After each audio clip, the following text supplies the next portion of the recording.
Most people, half of what they thought today is the same things they thought yesterday about themselves, about their life, about their business. That's why most people's lives don't change very much. But if you wake up and you start realizing, I'm living in a home, an emotional home I don't want, you can change it. See, because everybody's got it. If you got $1 billion, check this out. If you had $1 billion, but the habitual emotions you go back to are frustrated and pissed off, then your life is called frustrated and pissed off. It doesn't matter how much money you have. Write this down, please. The quality of my life is the quality of my habitual emotions. The quality of my entire life is nothing but the quality of my habitual emotions. Whatever habits of emotion, wherever my emotional home is, I will find a way to get back there. And until I change that, I'm gonna have a problem. How many of you see people in some part of the world, in my country, for example, you'll see this in the middle of America where there's certain places that have cyclones all the time. Or maybe down in New Orleans or places where every few years you get a huge storm that wipes out everybody right on the coast there. But then 2 years later, it happens again. They rebuild, it happens again. How many have ever thought to yourself, why don't these people move? And why don't they move, guys? Because it's what they're conditioned. They call that home. I don't want to leave my home, it's what I know. It's easy to see when it's somebody else and it's physical. It's harder to see when it's yourself and it's emotional, because we have an emotional home. Some of you grew up in a really tough environment. I did too. Pretty brutal environment. Very painful environment. Part of I am who I am is because I didn't want to suffer and I had to find answers. And because I suffered so much, I don't want you to ever suffer if I can do anything about it. I can't control it, but I can help massively. But it's only because I suffered so much I don't want anybody else to. But think about it. Most people suffer even when they're successful. Listen, if you're successful and you're not fulfilled, that's the ultimate failure. If you got people that love you and you're not feeling joyous and alive, something's wrong. And you know what it is? You got an old home you're used to. Maybe the home you're used to is not a very happy home. It's a home of worry, a home of frustration, a home of anger, a home of feeling everything's unjust. And so you find a way to get back home using whatever the environment you can use. How many of you know somebody who's always pissed off about something? How many of you know somebody who is always worried? How many of you know someone who's not really funny, but they think they are? And they crack themselves up telling stupid jokes? How many know someone like this who cracks themselves up and they laugh so much that even though it's not funny, you find yourself laughing too? These people have different emotional homes. Some people's home is anger. They'll always find something to be angry about. It's what they're used to. It's their conditioning. So even when the storm comes in and messes up their life, they go right back to that same shit.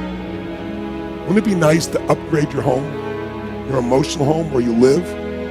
What if you could live every day with a vast majority of the emotions you had were joy and gratitude and love and appreciation, even in the middle of COVID, even when somebody does something unjust, compassion, playfulness?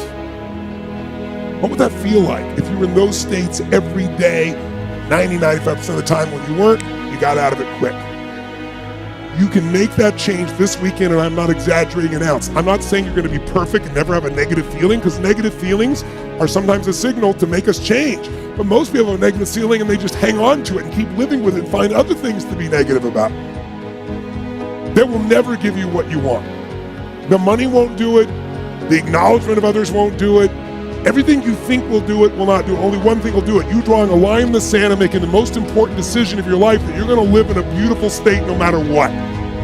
Because life is too short to suffer. We have a choice. Listen to me. Pain is sometimes part of life, but suffering is a choice.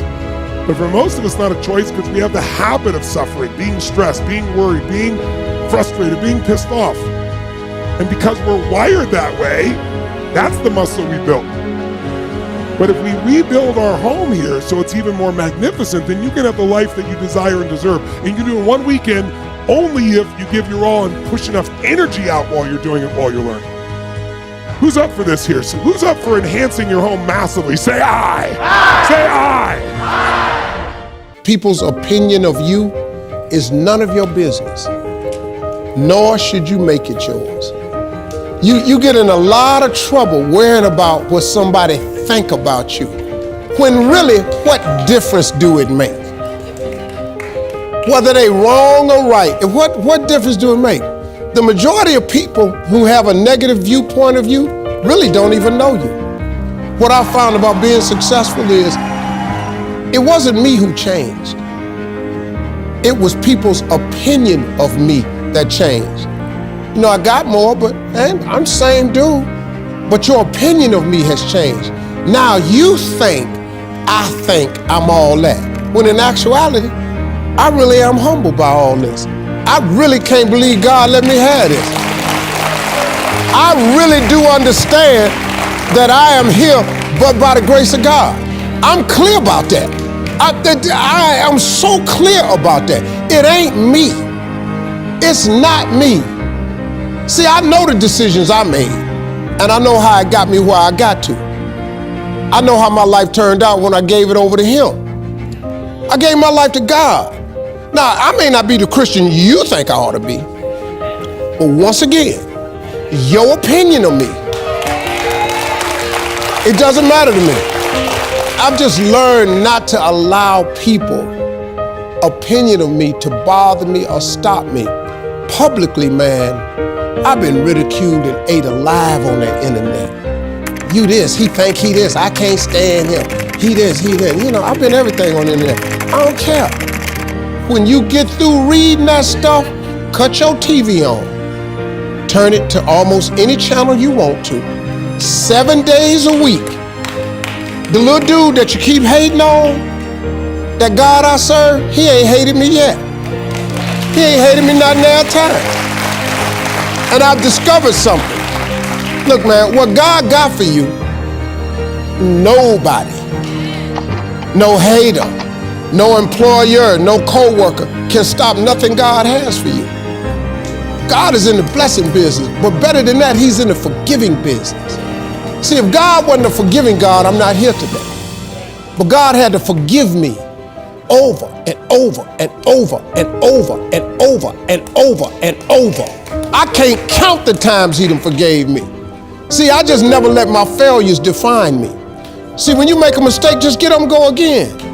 What you tripping for? I made public mistakes, man. Let me tell you something, man. When Miss Universe, I have to apologize. I took that myself. You know how many people wrote me off? You know how many letters I got from TV execs? We're proud of you for doing the right thing, but oh my God, a horrible mistake. I hope you're gonna be okay. You hope I'm gonna be, my career over because of that? People wrote me off. You know what, I just got up. I kept coming to work. I'm back. I just kept coming. I kept showing up. Because eventually, well, what you gonna do? The time has come.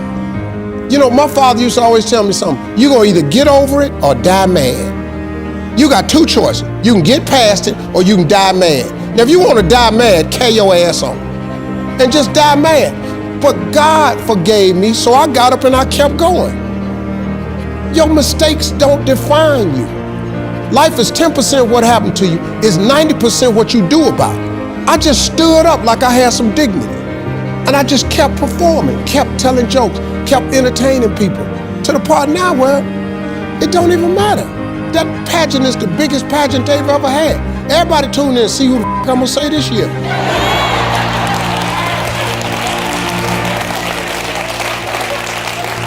Just keep living, y'all. Keep waking up in the morning. I'm Ephesians 3:20 all day long. I expect God to do exceedingly and abundantly over all I think or ask. Because I honor Him, His blessings will chase me down and overtake me. I will be in the right place at the right time. People will go out of their way to be good to me, because that is my declaration as a servant of the Lord. I'm His child. I am an imperfect soldier for Christ. That's what I am. I'm an imperfect soldier for Christ. I'm in the army of the Lord, but I have a role to play. Thank y'all for coming, everybody.